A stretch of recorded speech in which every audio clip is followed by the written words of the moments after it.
የሰው ልጅ አእምሮ ነፃ ሲወጣና በአስተሳሰብ ሲበለጽግ የበለጸገችዋን ሀገር ለመኖር ምቹ የሆነ ከባቢን ለመፍጠር ይችላል።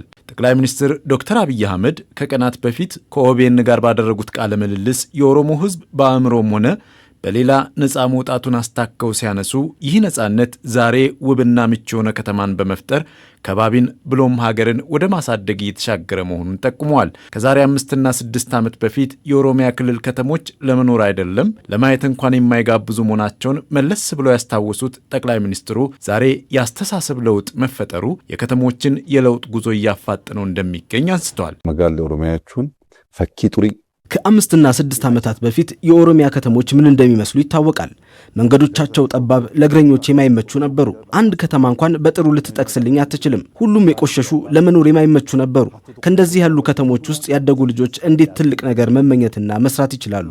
ዛሬ ግን ቢሾፍቱን፣ አዳማን፣ ጅማን፣ ሮቤን፣ ነቀምቴንና ሻሸመኔን ተመልከት። በትናንትናው ቦታ ነው ያሉት። ይህ የሆነው አእምሮ ነፃ በመውጣቱ ህዝባችን በስርዓት ማሰብና መስራት በመቻሉ ነው። የመንግስትና የህዝብ ቅንጅት በመፈጠሩ ነው። እየመጣ ያለው ለውጥ ለኦሮሞ ብቻ ሳይሆን ለሁሉም ትልቅ ተስፋ ነው። አብዲ ጉዳ ማትከነሩ ኦሮሞፍ ዱዋሶንታ ሁንዳፌቹ ከተሞች የሥራ የንግድ ዕድልና የሀብት ማፍሪያ ማዕከላት ቢሆኑም የከተሜነት መስፋፋት ካልሆነ በቀር ለአገልግሎት ምቹ የሆነ ለነዋሪው ተገቢ መሠረተ ልማቶች ያሟሉ እንዳልነበር የሚካድ አይደለም። ዛሬ የኦሮሚያ ከተሞች ብቻ ሳይሆኑ በሀገሪቱ ያሉ ከተሞችም ጭምር ቀን ወጥቶላቸዋል።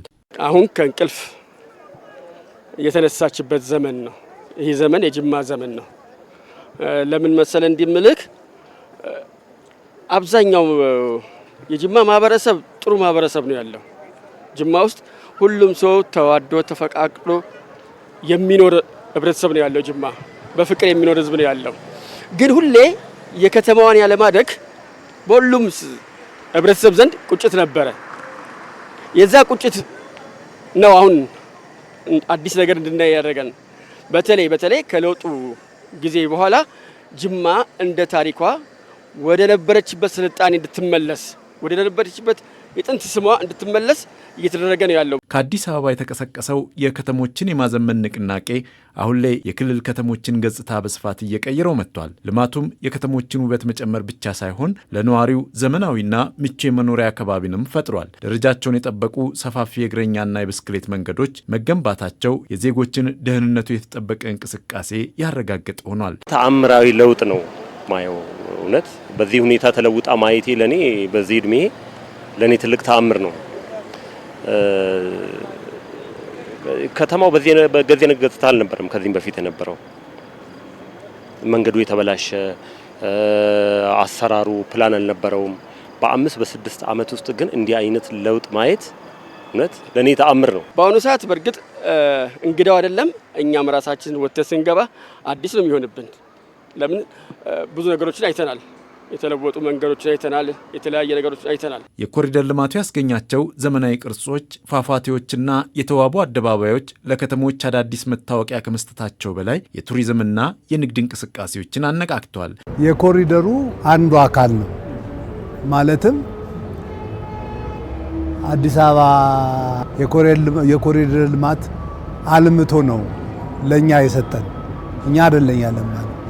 ነገር ግን እውነት ለመግለጽ በዚህ አጋጣሚ እኔ ማመስገን እወዳለሁ። ምክንያቱም ለሀገር ለሕዝብ ይሰራል በሚል ካሁን በፊት እንዲህ አይነት ነገር ጆሮም ተሰጥቶን አያውቅም።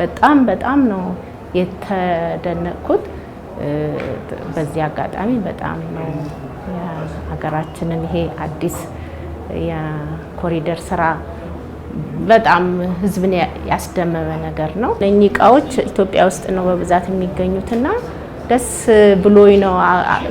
ሽያጩ ላይ ብቻ ሳይሆን አገሬን አድቨርታይዝ እያደረኩ አገሬን እያስተዋወኩኝ በመሆኑ በጣም ደስተኛ ነኝ።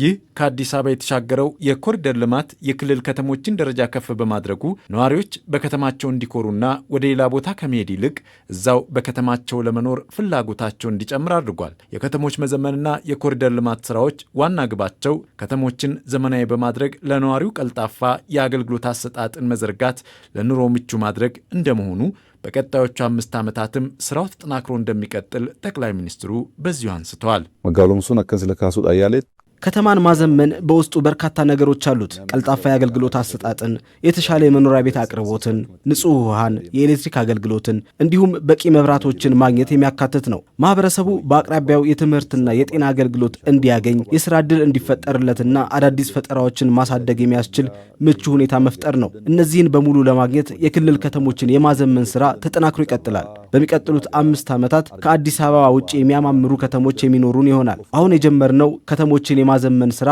በቀጣይ ዓመታት ውስጥ በጣም ይስፋፋል። ይህም አዲስ ነገር ለህዝባችን ይዘው ይመጣሉ የሚል ሙሉ እምነት አለኝ። ሃራፍ ዋጎ ጉዳ ሃራው መተከኛፍ ቡሳ አዴሙ አመንታ ጀርጉቱን ቀባ